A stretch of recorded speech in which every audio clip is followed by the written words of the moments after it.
Season 5, Volume 2 already feels different from anything Stranger Things has done, and the Duffers' recent hints pretty much confirm it.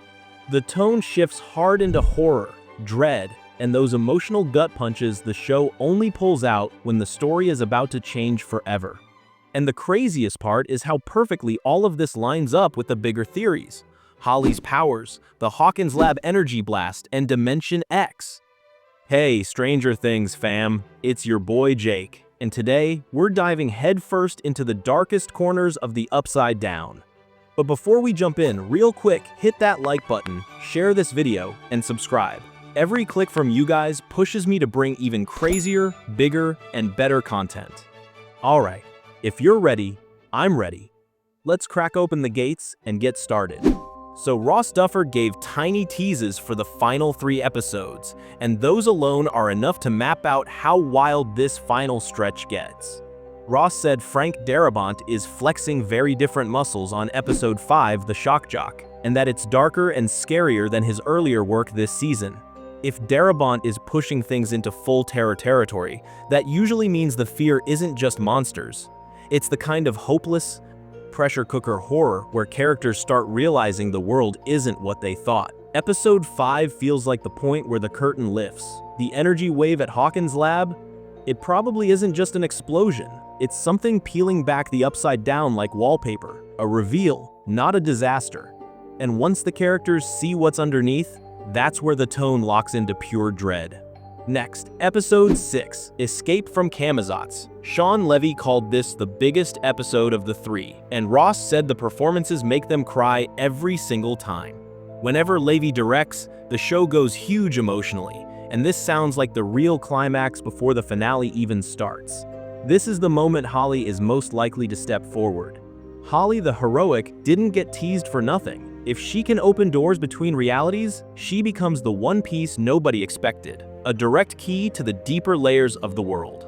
Picture a group trapped between collapsing dimensions, the rules melting apart, and this little kid is the one person who can cut through it.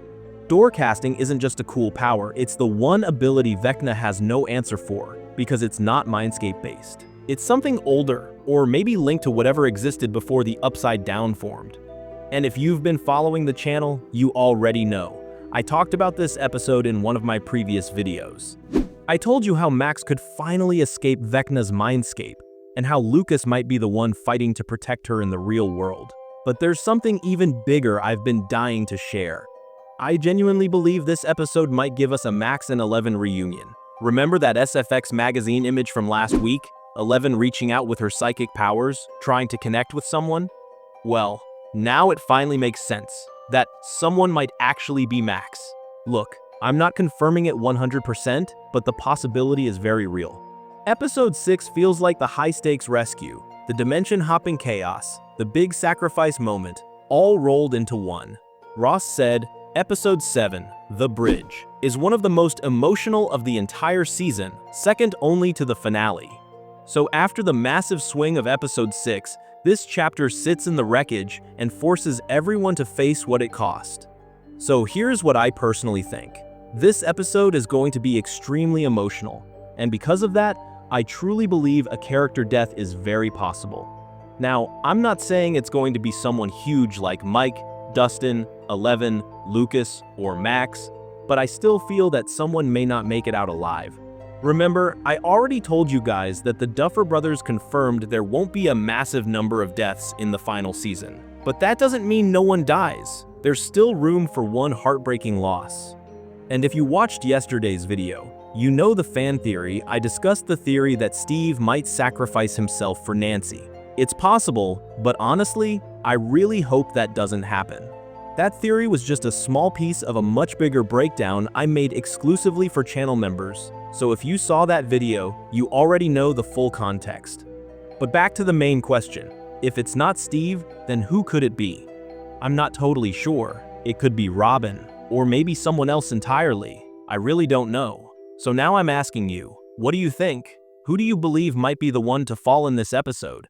We all know that in Volume 2, Holly Wheeler is almost guaranteed to show some kind of power. This isn't new, the series has been building toward this moment since Volume 1.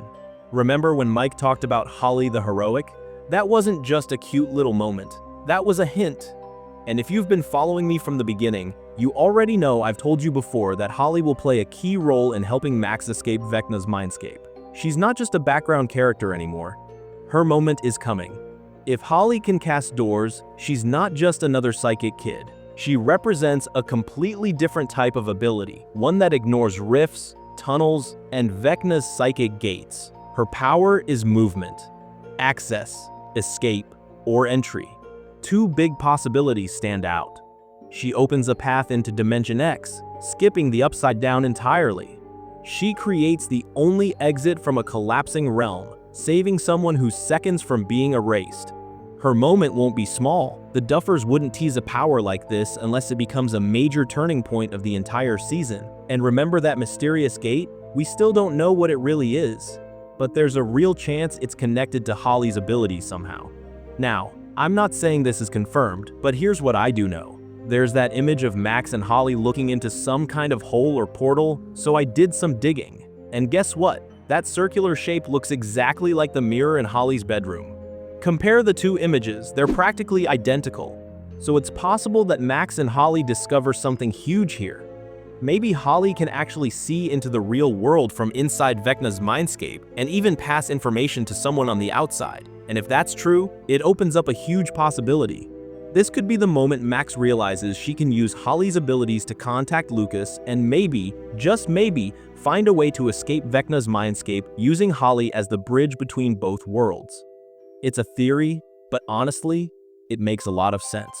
Now, I want to hear from you. What do you think about this? Drop your thoughts down in the comments. If you're still here, that means you're really enjoying this breakdown, so do me a favor. Hit that like button, subscribe to the channel, and help us keep this journey going. Next up, the Hawkins Lab blast a reality tear. That blinding white wave inside the lab has confused fans for weeks, but the most convincing interpretation isn't that it's an attack or even a gate opening. It looks more like reality itself is being peeled apart. The Upside Down is being scraped off the surface of our world, revealing something far deeper, what many fans call the Hellscape, or Dimension X. Remember, Hawkins Lab is the original wound. 11 made contact with something there that never belonged in our world, and the universe has been unstable ever since. If the Upside Down is truly a frozen copy of our reality, layered directly over it, then this blast could be the moment that outer layer finally begins to burn away. That would explain the melted walls, the warped equipment, the twisted layout. The facade is dissolving, and what lies beneath is older, stranger, and far more alien. Everything clicks into place when you think of the world in layers, not separate dimensions, but stacked realities. Our world on the surface, then the Upside Down, a paused snapshot, and beneath both, Dimension X, the place Henry once connected to the place where the real rules of this universe are written. Vecna's true power likely wasn't born in the Upside Down at all. The Upside Down may simply be a cage he learned to control, but Dimension X? That's where the source lies. And the fact that Hawkins Lab is cracking open directly into that deeper layer might be the biggest clue we've ever been given about how this entire universe actually works. To understand what should happen in Volume 2, we have to go back to the final seconds of Volume 1, that chilling moment where Will uses Vecna's powers. The whole thing ends with a close-up on Will's face, and that single shot opens the door to a lot of possibilities. Because here's what that moment really means. The characters are finally going to understand that Will isn't just Vecna's radio receiver. He's not just picking up signals. He can influence things. He can affect the creatures. He can reshape the environment.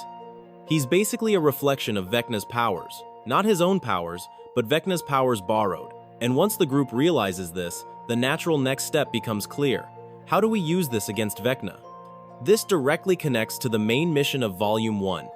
Since the start of the season, everything revolved around one objective: finding Vecna. Every crawl, every mission, every risk they took was about locating him. Volume 1 ends with that objective achieved. Not the way they wanted, but Vecna finally reveals himself. So now Volume 2 shifts to the next logical phase. We know where he is. Now how do we kill him? Especially now that he's far more powerful than before. Meanwhile, deep in the Upside Down, inside Dr. K's lab, we've got 11, Hopper, and now Kali, 008. And none of them, especially 11, have any idea what just happened with Will. They don't know Vecna appeared. They don't know Will used powers. So there has to be some sort of communication, some discovery, some connection between the groups for this information to travel. And then we have Dr. K herself. Up until now, she was heavily focused on military protocols, containment, and placing the blame on 11. She claimed she had no knowledge of Vecna, or maybe pretended she didn't. But now, Vecna literally appeared in front of the entire military unit. She knows Vecna is real. She knows he's more powerful than 11. And whether she admits it or not, she has to acknowledge that 11 isn't the cause of the problem. Vecna is. But here's the twist. Even if she realizes 11 isn't the threat, that doesn't mean she'll stop targeting her. In fact, she may start viewing 11 as the only solution. She knows the kids, this group, are the key to stopping Vecna. And since military weapons did absolutely nothing to him, she's going to go straight to the one weapon that might work, 11. And all of this brings us to the first major filming spoiler we got about Volume 2 from last year.